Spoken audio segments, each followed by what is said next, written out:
नमस्कार मंडळी, आजचा व्हिडिओ आपल्या केसांसाठी किंवा मग डोळ्यांसाठी किंवा हाडांच्या दुखण्यासाठी खूप जास्त महत्त्वाचा ठरणार आहे। आपलं भारतीय जेवणाचं ताट अख्ख्या जगात खूप जास्त प्रसिद्ध आहे किंवा मग परिपूर्ण तुम्ही म्हणू शकता, ते म्हणजे खाण्याच्या पदार्थांसाठी।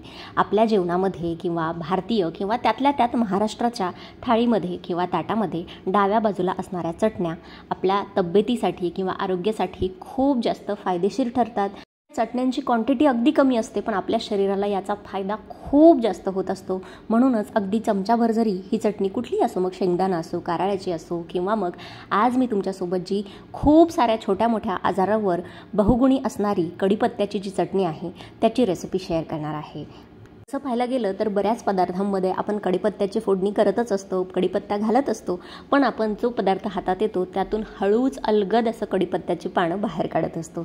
तर तसं होऊ नये म्हणून आपल्या आहारामध्ये कढीपत्त्याचा समावेश असावा, म्हणून आजची ही स्पेशल कढीपत्त्याच्या पानांची खमंग आणि चविष्ट अशी चटणीची रेसिपी बघूया। चला मग सुरुवात करूया। तर सगळ्यात अगोदर एका ताटामध्ये मी भरपूर असा कढीपत्ता स्वच्छ निवडून घेतलेला आहे, धुवून घेतलेला आहे। पानं आता कोरडी झालेली आहेत, बघू शकता अशा पद्धतीने। आणि कढीपत्त्याच्या पानांवरती बऱ्याचदा कीड लागलेली असते किंवा मग काही पानं काळी झालेली असतात, मावा पडलेला असतो, तर तशी पानं तुम्हाला इथे घ्यायची नाही आहे। त्यामुळे आपली कढीपत्त्याची जी चटणी आहे ती जास्त दिवस टिकणार नाही। त्यानंतर ही कढीपत्त्याची पानं मी 1 ते 1.5 तास सावलीमध्ये सुकवून घेतलेली आहे, बघू शकता अशा पद्धतीने। हलक्या उन्हामध्ये सुद्धा तुम्ही सुकवू शकता, पण सावलीतच पंख्याखाली हलकीशी सुकवून घेतली आहे। जर नाही सुकवून घेतली तरीही चालेल, पण कढीपत्त्याची चटणी छान महिनाभर टिकावी यासाठी मी हलकेसे हे पानं सुकवून घेतलेले आहेत। त्यानंतर गॅसवरती एक कढई ठेवलेली आहे। कढईमध्ये अगदी अर्धा चमचा तेल घातलेला आहे। अजिबात तेलाचा वापर इथे होत नाही, एकदम कमी तेलामध्ये ही चटणी तयार होते। त्यामध्ये मी 2 चमचे घातलेली आहे अख्खी चणा डाळ, तर जी आपण पुरण तयार करण्यासाठी चणा डाळ वापरतो ती घातलेली आहे 2 चमचे। त्यानंतर मी इथे 1 टेबलस्पून म्हणजे 1 मोठा चमचा भरून घेतलेली आहे पांढरी उडदाची डाळ, तर जी आपण इडली वगैरे डोसा बनवण्यासाठी डाळ वापरतो ती इथे घातलेली आहे 1 ते 1.5 टीस्पून।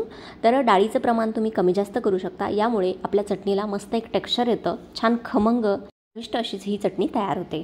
तर 2 ते 3 मिनिटांसाठी आपण मंद गॅसवरती ह्या ज्या डाळी आहेत त्या व्यवस्थितपणे तेलामध्ये परतून घेणार आहोत। अतिशय कमी तेलाचा वापर मी इथे केलेला आहे, या चटणीमध्ये खूप जास्त तेलाचा वापर होत नाही। त्यानंतर मी इथे अर्धी वाटी घातलेले आहेत शेंगदाणे, कच्चे शेंगदाणे घेतलेले आहेत।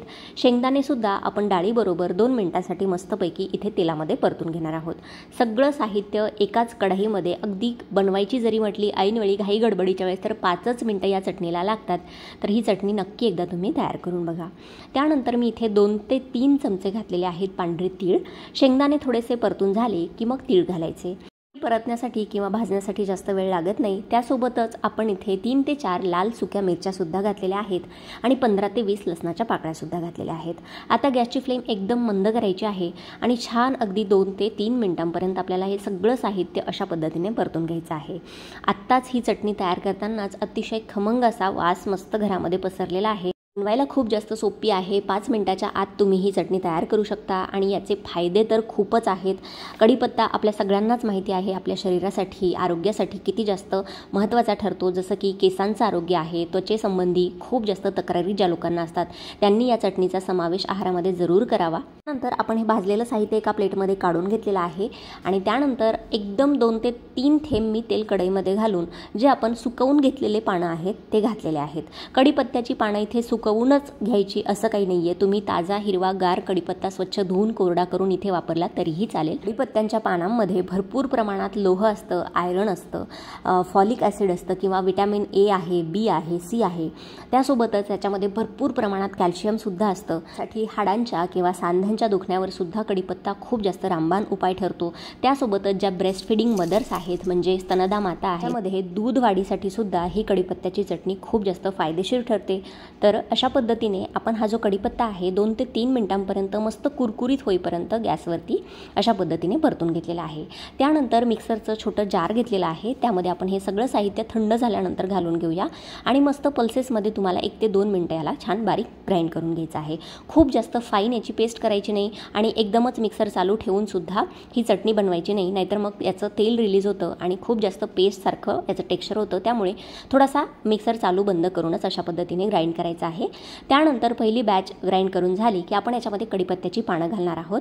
त्यासोबतच मी इथे अर्धा टीस्पून मीठ घातलेलं आहे आणि जर तुमच्याकडे लाल सुक्या मिरच्या नसेल, म्हणजे आपण लाल सुक्या मिरच्या या चटणीमध्ये वापरलेल्या आहेत, तर त्या नसतील तर तुम्ही इथे अर्धा चमचा किंवा 1 चमचा लाल तिखट घालून किंवा जी लाल मिरची पावडर असते ती यावेळेस मिक्सरला वाटताना 1 ते 1.5 चमचा घालून ही चटणी तयार करू शकता। कढीपत्त्याची पानं घालून मी व्यवस्थितपणे छान याला थोडंसं ग्रॅन्युल्स असं टेक्स्चर ठेवलेलं आहे, खूप जास्त बारीक पावडर केलेली नाही आहे। तर आपली इथे ही कढीपत्त्याची चटणी तयार झालेली आहे। केसांमध्ये डॅन्ड्रफ असेल, हेअर फॉल असेल, म्हणजे केस गळती असेल किंवा मग अकाली केस पांढरं होणं असेल, केसांचं टेक्स्चर खूप जास्त कोरडं होणं असेल, त्यावर सुद्धा ही कढीपत्त्याची चटणी खूप जास्त फायदेशीर आहे। अगदी रोज तुम्ही 1 ते 1.5 महिना जरी या कढीपत्त्याच्या चटणीचं सेवन जर केलं तरीसुद्धा तुमच्या आरोग्यामध्ये तुम्हाला खूप जास्त चांगले बदल होताना दिसतील। तसंच वजन नियंत्रणात ठेवण्यासाठी किंवा बॅड कोलेस्ट्रॉल घालवण्यासाठी, मधुमेहांसाठी किंवा जे डायबिटीज पेशंट्स आहेत त्यांच्यासाठी सुद्धा ही चटणी खूप जास्त गुणकारी आहे। तर अशी ही 5 ते 7 मिनिटात तयार होणारी कढीपत्त्याची बहुगुणी अशी चटणी नक्की तुम्ही सुद्धा करून बघा आणि चवीला सुद्धा अप्रतिम लागते। मस्त तुम्ही तेल टाकून किंवा कोरडी सुद्धा भातात, वरण भात असेल त्यासोबत मिक्स करून ही चटणी खाऊ शकता। अतिशय खमंग आणि चविष्ट तयार होते। अशा पद्धतीने काचेच्या कोरड्या बरणीमध्ये तुम्ही 15 ते 20 दिवसांसाठी किंवा अगदी महिन्याभरासाठी सुद्धा फ्रीजच्या बाहेर स्टोअर करू शकता, अजिबात खराब होत नाही। तर नक्की ही कढीपत्त्याच्या बहुगुणी अशा चटणीची रेसिपी ट्राय करा आणि मला कमेंट सेक्शनमध्ये सांगा की आजची रेसिपी तुम्हाला कशी वाटली।